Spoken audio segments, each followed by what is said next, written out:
and we did bring our Kindles. Because if Stephen King can read during the innings, then so can we. I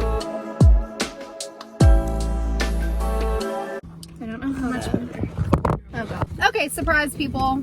This is my best friend Chelsea. Hi. And we're at the beach.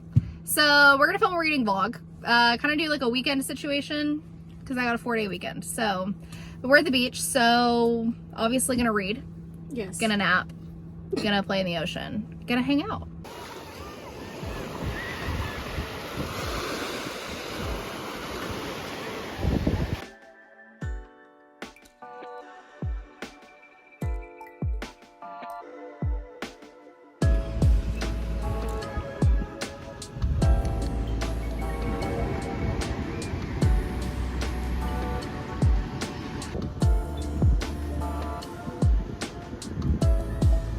Okay, reading update time. Chelsea, what are you reading? Today? Yeah. Wait, I gotta pause the music so you don't get copyright. Oh, yeah, that's okay. Thank you. You're so thoughtful. Okay. I am reading Daisy Haites by Jessa Hastings. Wait. Yes. Yes. I thought I got their last names mixed up. I'm in this page 202. So it's really good. I was just telling Rachel that I really like how Jessa goes back and forth between the two books. We read Magnolia Parks with our book club. Yes. And you can tell that this is during the same timeline and not like a year later or 2 years later. I like how you can tell that it's at the same time. Yeah. But it's the same, like different stories, but it's like perfect. So I love it. Yeah, she does the flow so well. I like don't understand. You know what's crazy to me is that Jessa Hastings said in a interview she doesn't really read fiction books.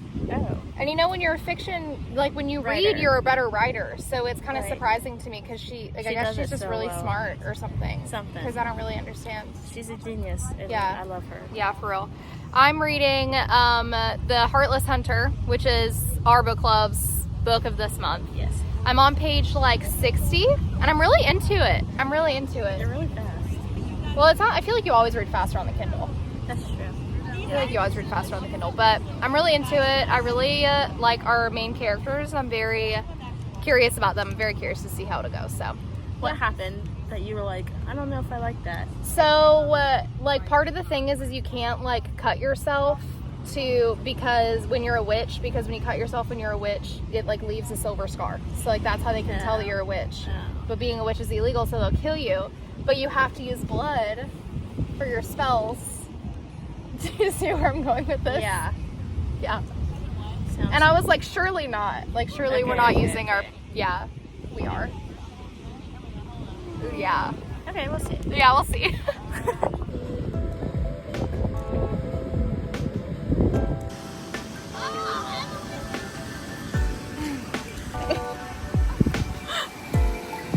I like it.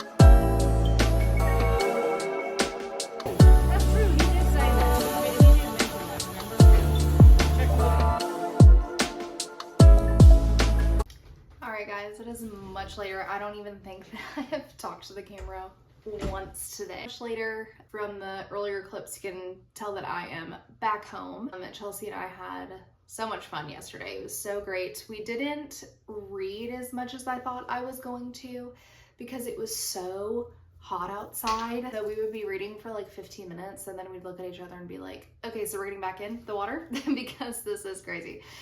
So didn't read as much as we were going to, but I did knock out a huge chunk today. I'm on page 304 and I really like this book. I really don't think that it's YA, like that's kind of what it's classified as, but I really don't think that it is. There hasn't been any, well, there hasn't been any spice yet. But I heard that there is at some point in the book, and that's always kind of something for me where I'm like, if it's too spicy, I'm like, this is not YA. But the reason why I don't think that it is right now is because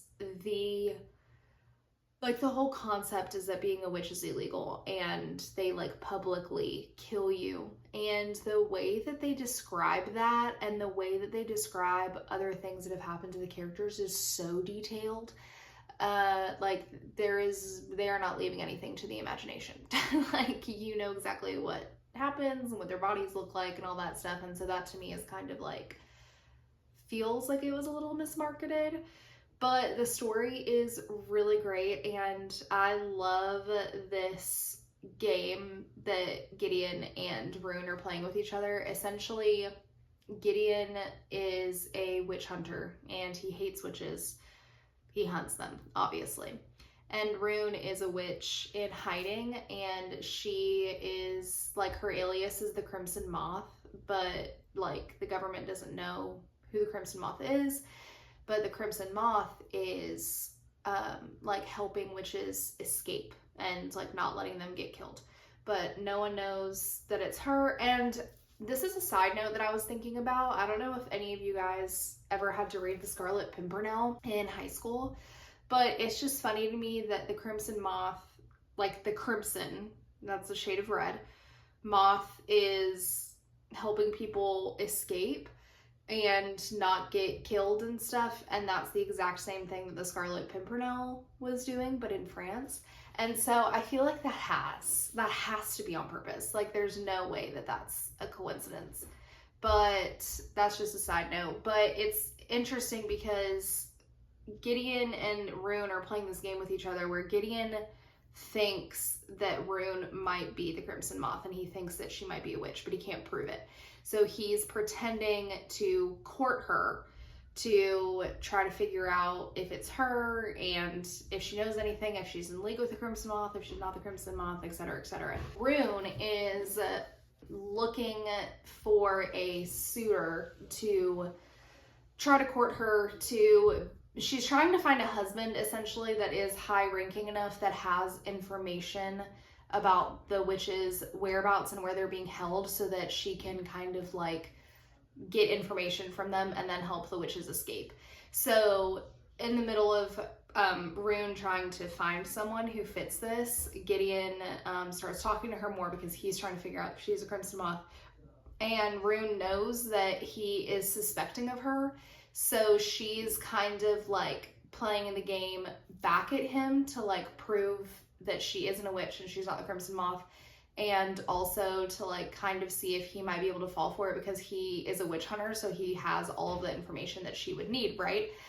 But so they're both like, it's so interesting because in their points of view, they're both like, in them pretending, they're actually being their true selves, because they're thinking to themselves like, okay, I have to do a really good job convincing this person that I mean what I'm doing. So what would I do if I really meant it? You know what I mean? Sorry, Joe's on the phone in the hallway. So she, like, they're each being the truest version of themselves to the other person, like, as a ruse, but it's not a ruse. You know what I'm saying? And it's just really good, and I like it a lot. And I will most likely finish it tomorrow.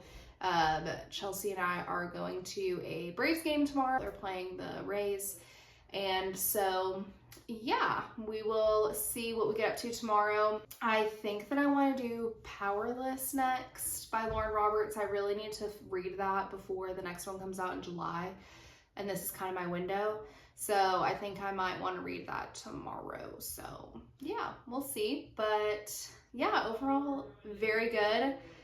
I don't understand, like, it makes sense that there's a second book because I'm like, we only have 100 pages left. Like, what is going to happen? Like, I don't understand. Like, there is the window of opportunity. Because when I get to 100 pages left, I'm like, okay, I'm almost done. Like, I'm about to finish this book. Like, so I can kind of, like, tell with certain books, like, kind of like the formula of what's going to happen. And there's this whole thing with Alex going on. And I have a theory about Verity that I don't want to say because it's a spoiler, but I have a theory about Verity. and I'm very interested to see if I'm correct. So we'll see. Okay, friends. Oh shoot! Every time. Okay, back with Chelsea again. Day 3 of the vlog. Hello, I feel like we're besties now. So Yes, exactly. Hold on, we need to get directions. Good, how are you? Going pretty good. You're gonna go to the left and down the ramp, okay? I can't go down the ramp. Because of the thing, the last time we went on the ramp, the top of her car hit the... I'm gonna tell you this though. If you made it under that clear, I'm telling you right now, it happened. Listen, I did it last time. In My this car is exact toe same up. lot. talk to him. All right. Okay. What's his name? Brian. All Brian. All right.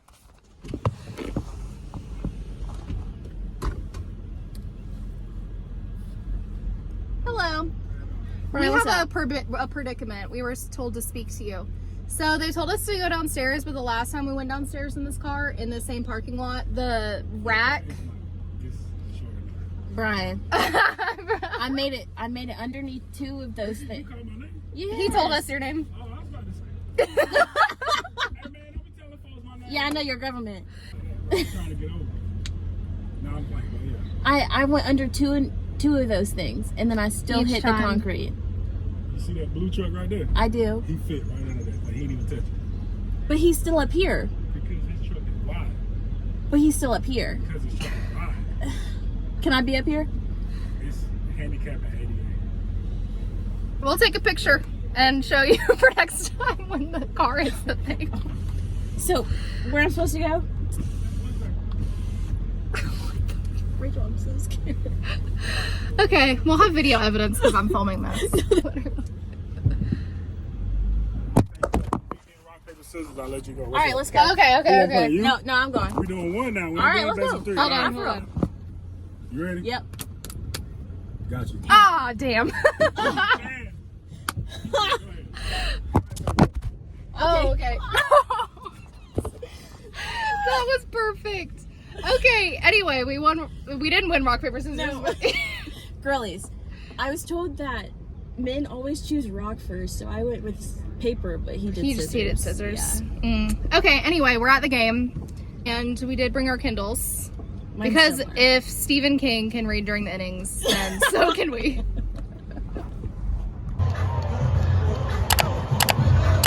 When this angle works, it works, but when it doesn't, it really doesn't. Okay, update time. We're barely- hot and we lost. And we barely read. Oh yeah, barely read. Well, when you think about it, like in between an inning, it's like not even a minute, I feel like sometimes. No. I think I read like literally 10 pages. If even. Yeah. If even. I don't think I comprehended anything that I read. I was also... Oh yeah, because you started the Yeah, Heartless Heartless Hunter. So I'm gonna have to go back and reread it, but... Yeah, the beginning part's always the hardest with fantasy books. When it's the first one, and then when there's all that going on. And I was like trying to... I don't know, I always have to read like the first 2 chapters out loud because I'm trying to like help you, understand, yeah. like the writer's tone of voice and things like that. So, Yeah. Yeah. I did get to a plot twist. It was interesting. And you were just sitting over there all quiet. Well, I couldn't like... I didn't want you to be like, oh, what's happening? And like accidentally see words or something. That's true. Not that you would have known what was happening. No, I know you are on like page 300-ish, so I'll be on the lookout. Yeah, be on the lookout. Otherwise, we had a good time. Yeah, it was a good time. It was hot as balls. So hot. It was so hot. So hot. Okay, so you know how I was reading Daisy Hates? Yes.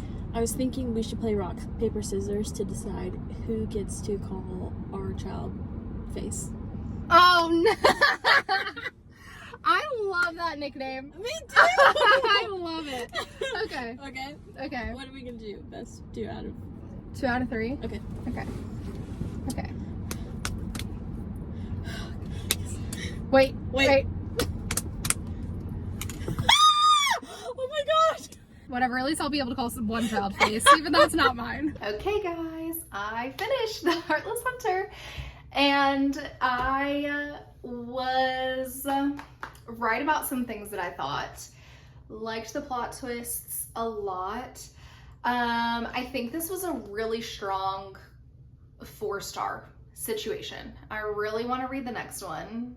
I'm excited. I didn't like cry or anything, and what happened at the end, I kind of saw coming because I feel like it had to in order to service the rest of the story that obviously has to happen.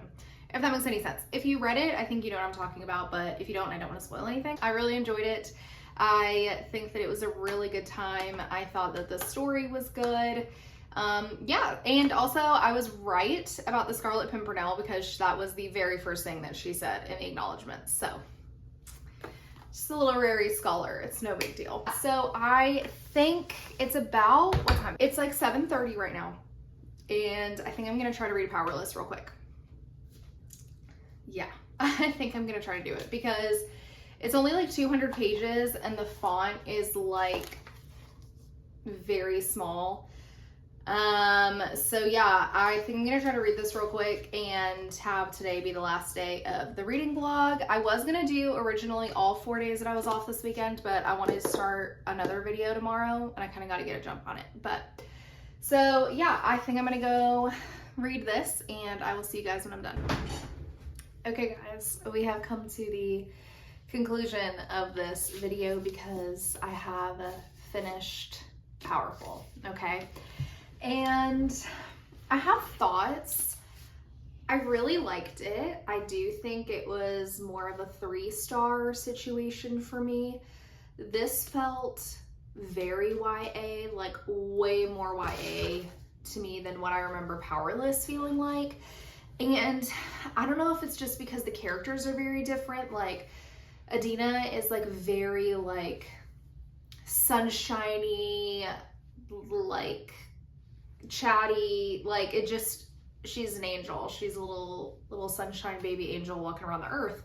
And so I don't know, but honestly, like it wasn't even really her. It was Mac that I was kind of like, you don't have the same pull that Kai does. Like, you know what I mean? And I know we like, again, characters, totally different. But like, sometimes when he would talk, I would be like, this is a YA book. You know what I mean? This was extremely useful to me because I was getting so much mixed up with this, with what I had just read of the Heartless Hunter. Like, I was like, oh yeah, it's illegal to have powers. Like, I got the whole ordinary elite thing like totally messed up in my head and forgot a lot of things that, so this was very, very helpful before Reckless comes out because my memory with that, like I would have figured it out just reading Reckless, but I'm very glad that I read this. But the last 30 pages did have me crying. Like, I'm not gonna lie, I still cried. This was so sad. And Adina is like, she just deserves the world. Like, she really genuinely does. She deserves the world. And I'm not going to say anything else because if you haven't read Powerless yet, like, this is Adina's story. So if you've read that, you know what I'm talking about because you know what happens to Adina. But if you don't, I don't want to spoil anything. But it really, really had me in the feels and I'm sad. But it was okay. Like, I think that the last 30 pages saved it for me because I was kind of like, okay, when are we gonna, like, what's gonna happen? You know what I mean? But overall, good. That was it. Thank you guys for spending this weekend with me, and I will see you next time.